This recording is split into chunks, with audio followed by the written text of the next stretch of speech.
سيدنا ونبينا وشفيع ذنوبنا وطبيب قلوبنا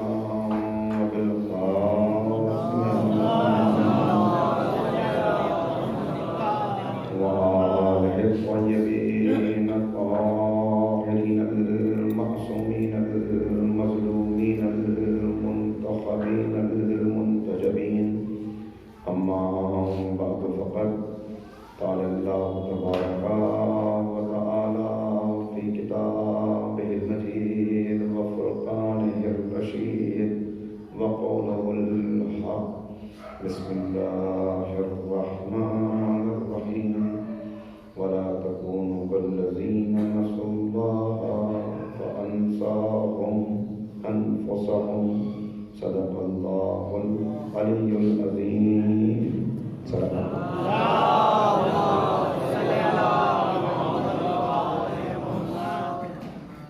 سامعین محترم، اس وقت کی اس مختصر گفتگو کے لیے میں نے سورۃ الحشر کی 19ویں آیت کریمہ کو آپ کے سامنے تلاوت کیا. آیت کا ترجمہ کرنے سے پہلے تمہیدی مطالب کے طور پہ چند باتیں عرض کرنا چاہتا ہوں.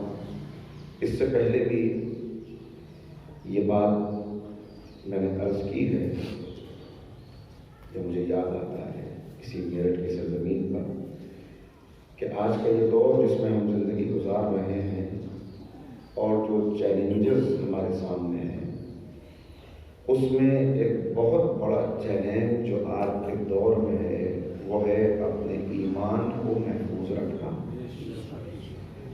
اس لیے کہ یہ بات میں بار بار عرض کر رہا ہوں، اس لیے کہ یہ چیلنج ہر دن سخت سے سخت تر ہوتا چلا جا رہا ہے. یہ دور وہ ہے کہ جس کے لیے یہ بتایا گیا کہ آسان ہوگا ایک شخص کے لیے کہ اپنے ہاتھ میں اپنی ہتھیلی پر بیٹھتا ہوا انگارہ لے کر رات بھر کھڑا رہے، مگر مشکل ہوگا کہ اپنے ایمان کو محفوظ کر لے. تو لہذا ایمان کا محفوظ رکھنا یہ آج کا بہت بڑا چیلنج ہے. اور وہ کون سی چیز ہے کہ جو انسان کو اس پستی اور انحطاط تک پہنچا دیتی ہے کہ اس کا ایمان خطرے میں آ جائے اور وہ ایمان کا محفوظ کرنا اس کے لیے مشکل ہو جائے. اس کو اگر عرض کیا جائے تو آج کے دور میں ایک بہت بڑی غلط فہمی جو لوگوں کے دلوں میں پیدا ہو گئی اور نوجوان نسل کو جس سے متاثر کرنے کی بلکہ مسموم کرنے کی ان کے ذہنوں کو کوشش کی جا رہی ہے وہ یہ کہ ہم آزاد ہیں، مکمل طور پر آزاد. تو جب ہم آزاد ہیں تو ہمیں آزادی ملنی چاہیے، ہر طرح کی آزادی، دیکھنے کی آزادی، سننے کی آزادی، بولنے کی آزادی، رشتے قائم کرنے کی آزادی، رشتوں کو توڑنے کی آزادی. ہم آزاد ہیں کہ ہمارے اوپر کوئی پابندی نہ لگائی جائے. تو میں نے عرض کیا تھا اس سے پہلے بھی کہ یہ فکر جو چلی اور چل رہی ہے اور اس سے جو نوجوان نسل متاثر ہوئی وہ متاثر ہو کے اس پستی میں پہنچی کہ اب لوگوں کے ذہن میں یہ بات آ گئی. ایک غفلت ہے جس کے اندر اکثریت مبتلا ہو گئی اور انہیں غافلوں کو بس یہ جملے تھے جو میں نے اس سے پہلے بھی عرض کیے، اب آج کے حد تک متوجہ کرتا ہوں. ایک مرتبہ بھی صلوات پڑھنا.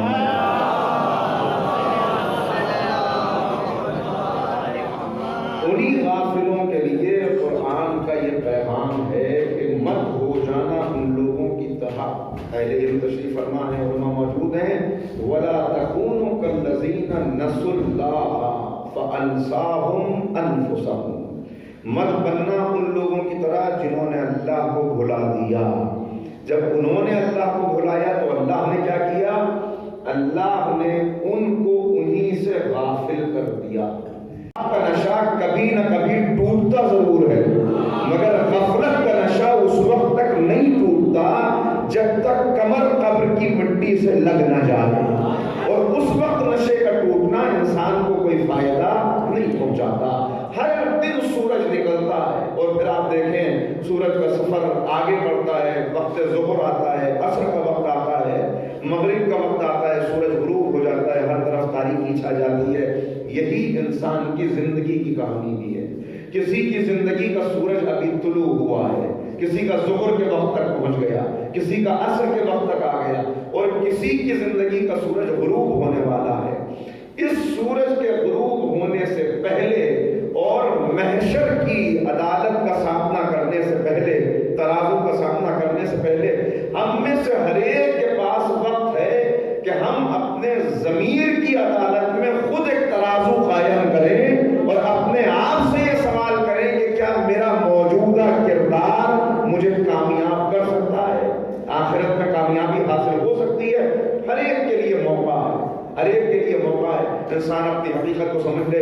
میں نے شاید عرض کیا ہو اس سے پہلے کہ جناب سلمان فارسی جو سلمان محمدی ہیں، ان سے لوگوں نے چڑھانے کے لیے، تانا دینے کے لیے، جو اس وقت کا دور تھا کہ انسان اپنی نسل پر، اپنی زبان پر بڑا فخر کیا کرتا تھا، تو ان سے کہا کہ سلمان تم ایرانی ہو اور ہم عرب ہیں، لہذا تمہارا ہمارا کیا مقابلہ. اب جناب سلمان کا جو رد عمل تھا وہ اصل میں ائمہ کی تعلیمات کا خلاصہ ہے. جناب سلمان نے کہا مجھ کو ایرانی بھی نہ کہو، اس لیے کہ میری حقیقت تو یہ ہے کہ میری ابتدا ایک قطرہ نجس ہے، میرا انجام سڑا ہوا گوشت ہے. ایک دن میں اپنی قبر سے اٹھایا جاؤں گا اور اپنے رب کے سامنے حاضر کیا جاؤں گا. اگر اس دن میں عزت دار قرار پایا تو مجھ سے زیادہ عزت والا کوئی نہیں، اور اگر اس دن رسوا ہو گیا تو مجھ سے زیادہ خسارے میں کوئی نہیں. ایک سلام پڑھے محمد والے. تو یہ انسان کی موجودہ زندگی، اس دنیا کی زندگی جس کے لیے بتایا گیا وَمَا الْحَيَاةُ الدُّنْيَا إِلَّا مَتَاعُ الْغُرُورِ، یہ کیا ہے انسان کے لیے؟ یہ پردہ ہے ایک آخرت پر، اس دنیا کا پردہ پڑا ہوا ہے. یہ زندگی طے کرے گی کہ بعد کی زندگی میں انسان کامیاب ہے یا ناکام ہے. اب کامیابی اور ناکامی کیا ہے؟ کامیابی اور ناکامی کے معیارات جو دنیا والوں نے بنائے، اگر اس کے مطابق انسان چلتا رہا تو یقیناً وہ گھاٹے میں رہے گا، خسارے میں رہے گا. اس لیے کہ دنیا میں اپنے اپنے معیارات ہیں. کسی کی نظر میں دولت کامیابی، کسی کی نظر میں شہرت کامیابی، کسی کی نظر میں اقتدار کامیابی. تو اب جیسے جیسے کامیابی کے معیارات ہیں اسی کے مطابق انسان دیکھ رہا ہے. جو دولت کو کامیابی سمجھتا ہے، غربت اس کی نظر میں ناکامی، جمع کرنا اس کی نظر میں کامیابی ہے، لٹانا اس کی نظر میں ناکامی ہے. تو ہر اعتبار سے جتنے معیارات آپ دیکھتے چلے جائیں اتنا ذہن انسانی الجھتا چلا جاتا ہے کہ آخر واقعی کامیاب کون ہے. مگر میں آپ کی خدمت میں عرض کروں، دولت اپنے آپ میں نہ کامیابی ہے نہ ناکامی ہے.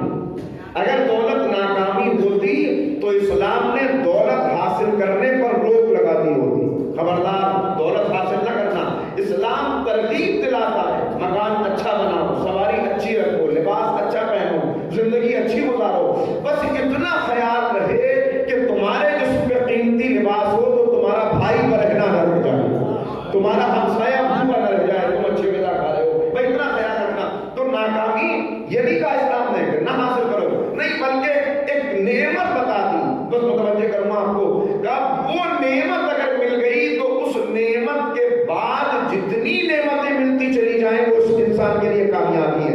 اور وہ نعمت اگر نہ مل سکی تو جتنا آگے بڑھتا چلا جائے گا دنیاوی اعتبار سے اتنا ناکام ہوتا چلا جائے گا. وہی نعمت حقیقتاً سب سے بڑی نعمت ہے. سب سے بڑی نعمت کیا ہے؟ اتنی نعمتیں ہیں کہ ان نعمتوں کو انسان شمار نہیں کر سکتا. مگر وہ نعمت مل جائے تو اس کے بعد ہر نعمت کا مل جانا کامیابی. وہ نعمت کیا ہے؟ اس نعمت کا نام ہے ہدایت. اگر ہدایت مل گئی تو ہدایت کے بعد دولت ملے گی تو کامیابی، اولاد ملے گی تو کامیابی، شہرت ملے گی تو کامیابی، اقتدار کی کرسی ملے گی تو کامیابی. اور اگر ہدایت نہ مل سکی تو دولت ملے گی تو مزید ناکام کرے گی. نہیں، آپ کو متوجہ کر کے عرض کر دوں، اگر ہدایت کے بغیر دولت ملے گی تو قارون کی دولت بنے گی، ہدایت کے ساتھ دولت ملے گی تو دولت خدیجہ بن جائے. صلوات پر محمد وآلہ.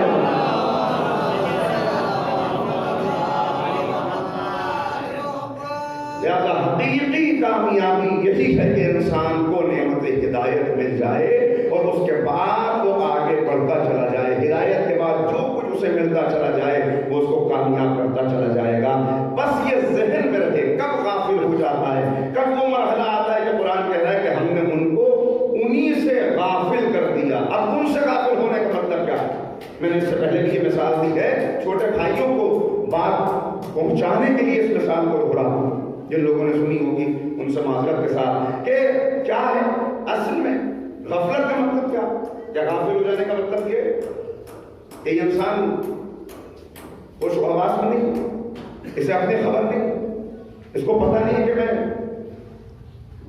جسم سے بدبو آ رہی، لباس بدلنا چاہیے، بال بکھرے ہوئے ہیں، بیمار ہو جائے تو طبیب کے پاس نہیں جاتا، کیا یہ ہے ناکامی؟ یہ ہے غفلت؟ کیا یہ غفلت نہیں ہے؟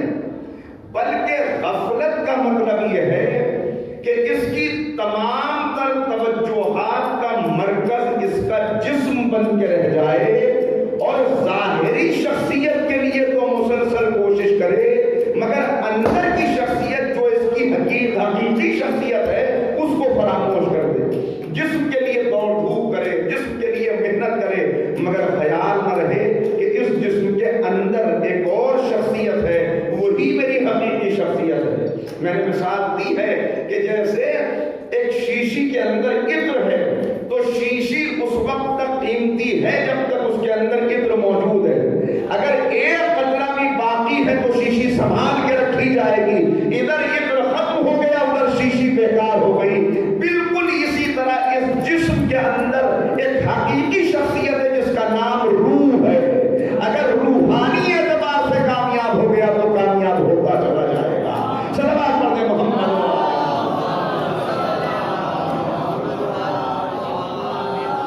جو اپنی روح سے اگر غافل ہو جائے، اپنی اندر کی شخصیت کو اگر فراموش کر دے، علامہ اقبال کو دعوت دی گئی، آئیے، شاہی دعوت تھی، حیدرآباد دکن بلایا گیا کہ یہ شاہی آثار دیکھیے، یہ شاہی آثار ملاحظہ کیجیے، یہ دیکھیے، یہ شاہی کتب خانہ ہے، یہ شاہی فرنیچر، یہ شاہی لباس ہے، یہ شاہی کروکری ہے، اور پھر کہا کہ یہ شاہی قبرستان ہے۔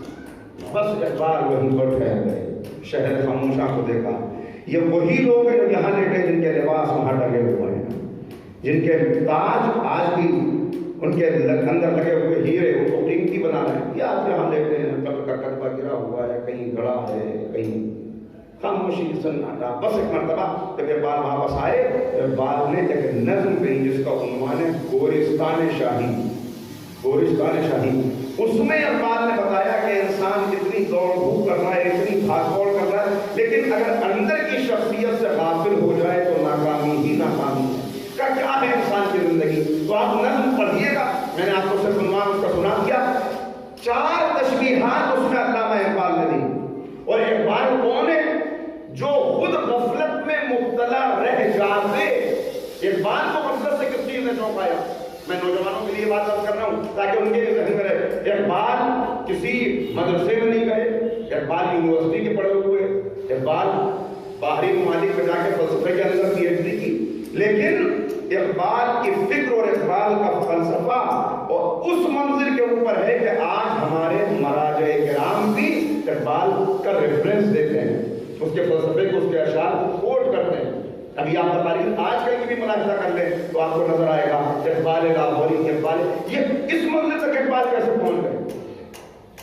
منزل کو بھی کہ خود بیان کرتے ہیں، کہتے ہیں کہ میں تلاوت قرآن کرتا ہوں، بچپن میں قرآن کریم سامنے موجود تھا، نسخہ کہ میرے والد کا گزر ہوا، کہ اقبال کیا کر رہے ہو؟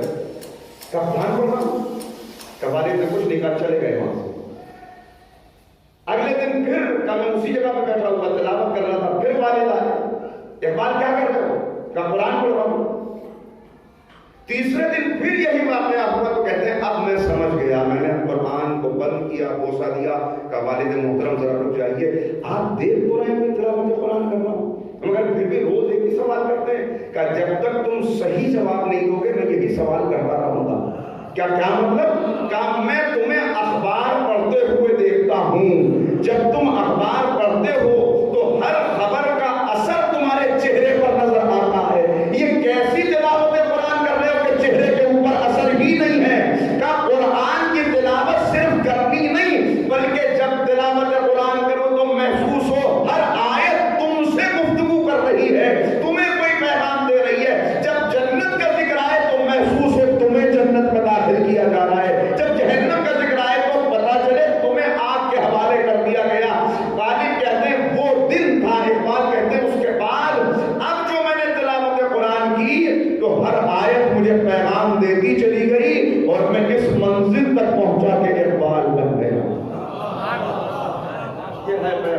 یہ ہے تلاوت کا کرنا. تو غفلت سے نکالنے والی چیز کا یہی کتاب نہج البلاغہ میں مولا ارشاد فرما رہے ہیں کہ یہی ہے جو تم کو لے جائے گی کامیابی تک. یہی ہے جو اندھیروں میں چراغ ہے. یہی ہے جو تاریکیوں کو دور کرنے والی ہے. یہی ہے جو تمہیں منزل تک پہنچانے والا رہے گا. پورا خطبہ موجود ہے, وقت اس کا نہیں, لیکن اس دور کے لیے مولا نے کہا کہ یہی وہ دور ہے کہ جب قرآن اسمن رہ جائے گا, اسلام رسمن رہ جائے گا.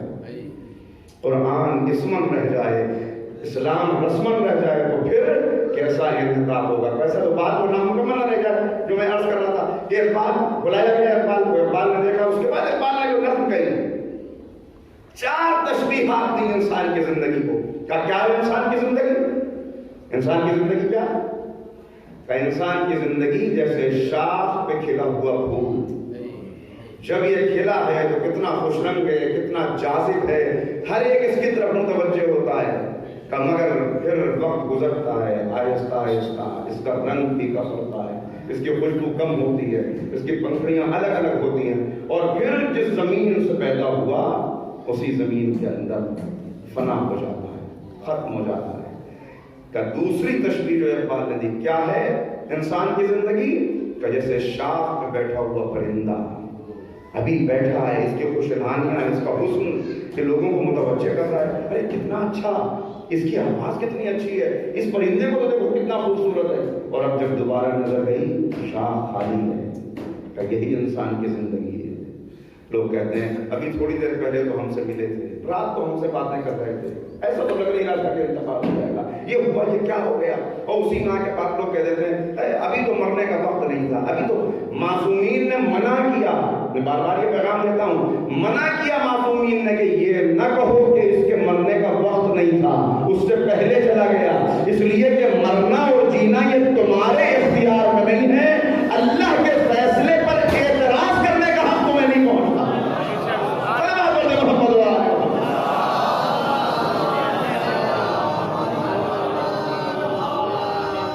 تیسری تصویر جو انسان کی زندگی کو اقبال نے دی وہ بھی قابل توجہ ہے. کیا ہے؟ شرارہ.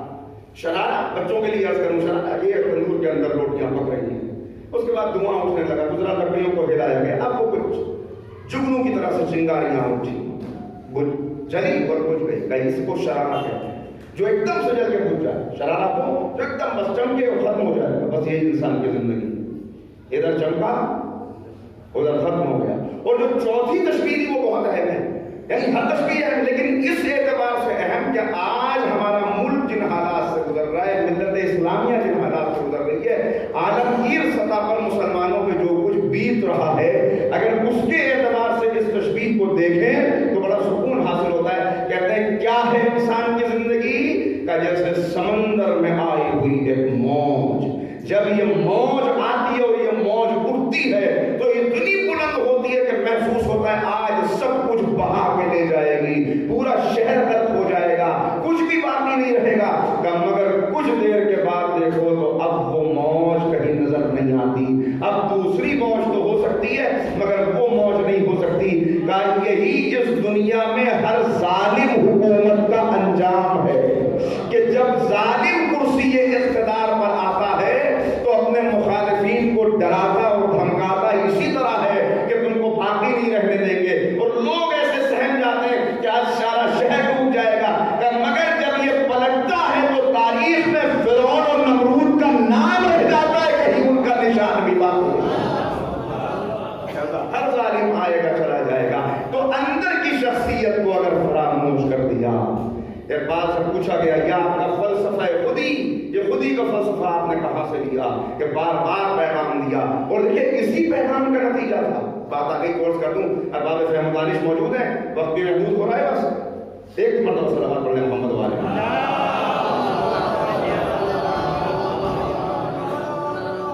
سوال کیا, پوچھا کہ یہ آپ نے جو فلسفہ خودی لیا اس کا مقصد کیا ہے, اس کی بنیاد کیا ہے, کہاں سے لیا.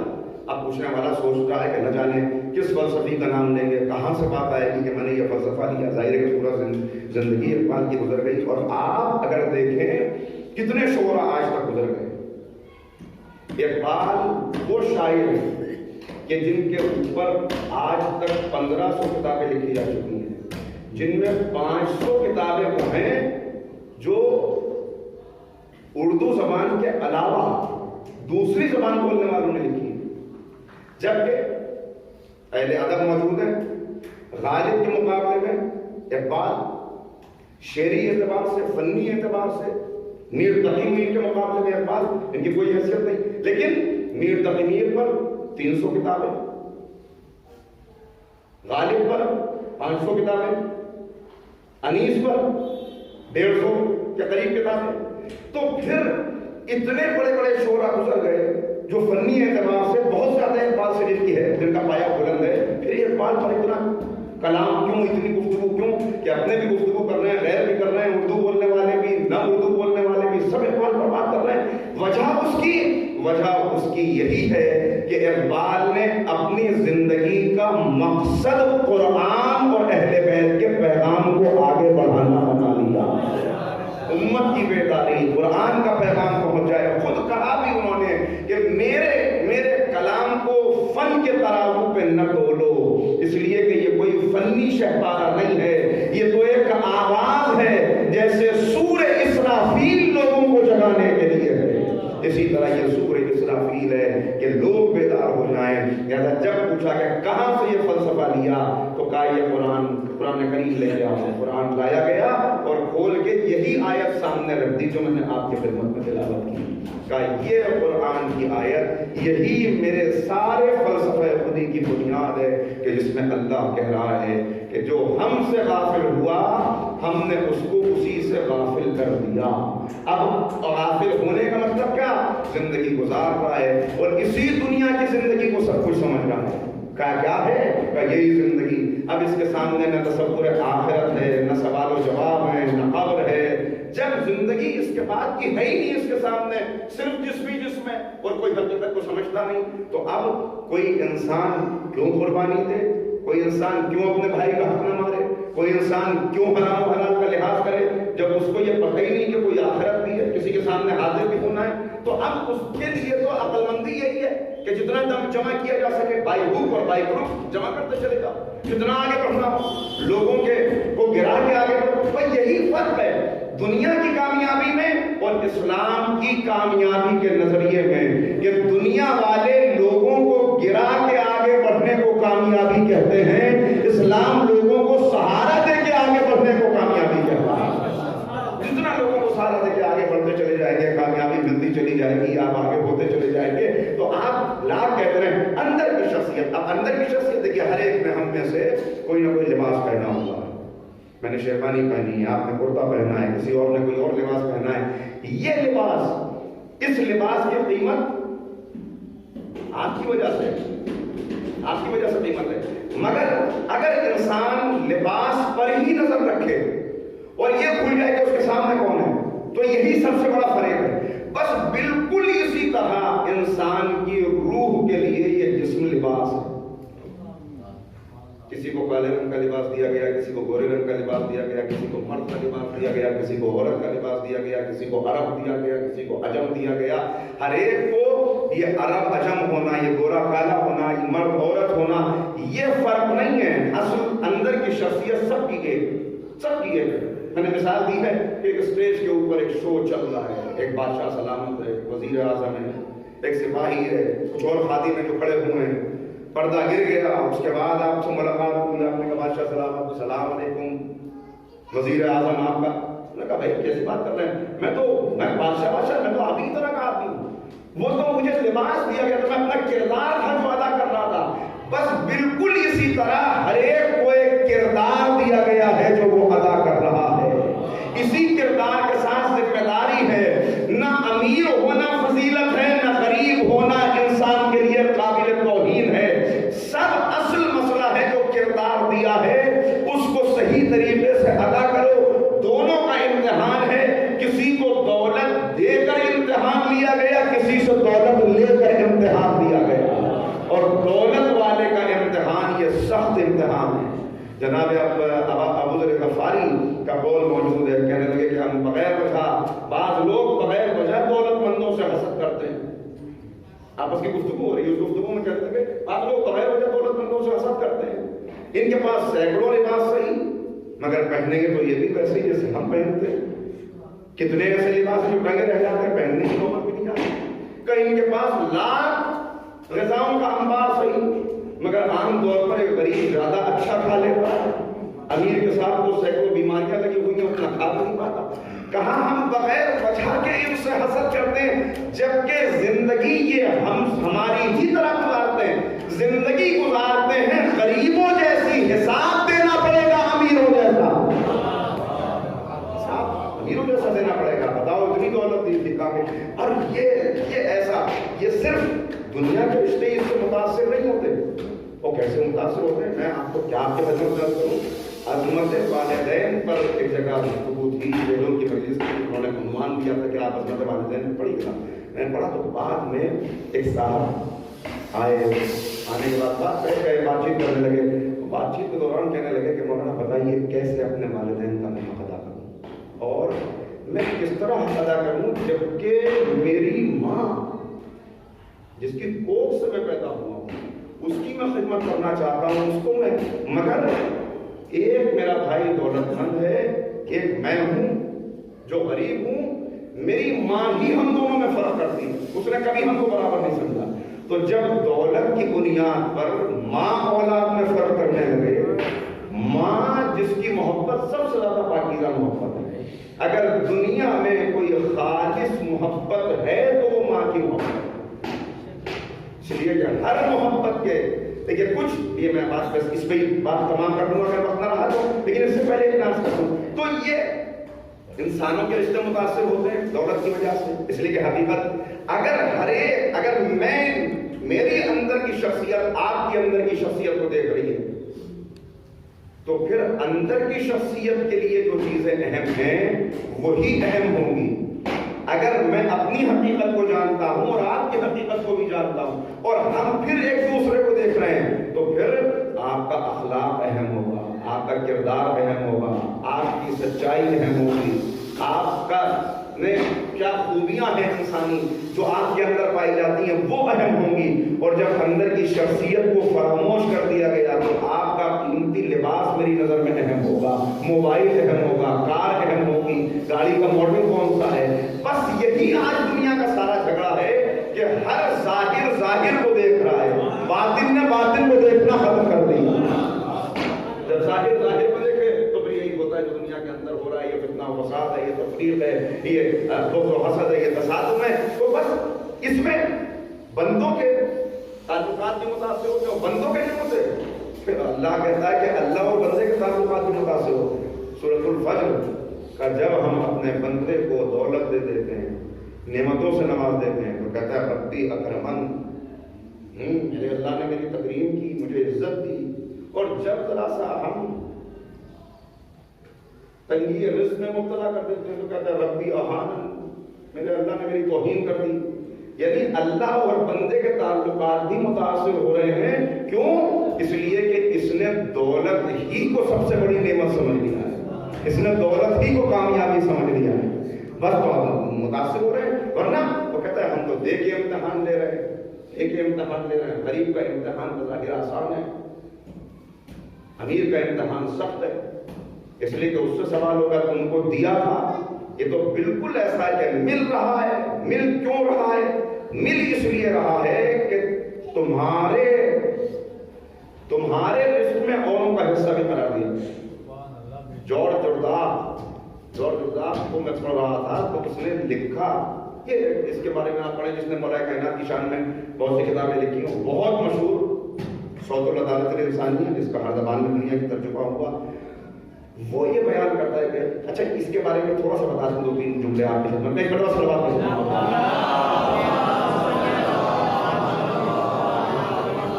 یہ اپنی کلاس میں ایک کمزور طالب علم تھا جس کا دل پڑھائی میں نہیں لگتا. اس نے خود لکھا کہ میرا دل کلاس میں لگتا نہیں تھا, مجھے عام طور پر مناظر قدرت کو دیکھنا پسند تھا, بہتے ہوئے جھرنے ہیں, ندیاں ہیں. کہا یہاں میرا دل لگتا تھا پہاڑ کے کنارے. کہا میں چلا جاتا تھا وہاں پہ, نہ جانے کیا حالات ہوئے کہ اس کے ہاتھ میں نحو البلاغہ کا نسخہ لگ گیا. اور اب جو اس نے نحو البلاغہ کو پڑھا تو کہتا ہے جتنا میں اس کو پڑھتا چلا گیا اتنا میں فطرت کے قریب ہوتا چلا گیا, فطرت کے قریب ہوتا چلا گیا. اور اب جب میں فطرت سے قریب ہوا تو میرے آنکھوں سے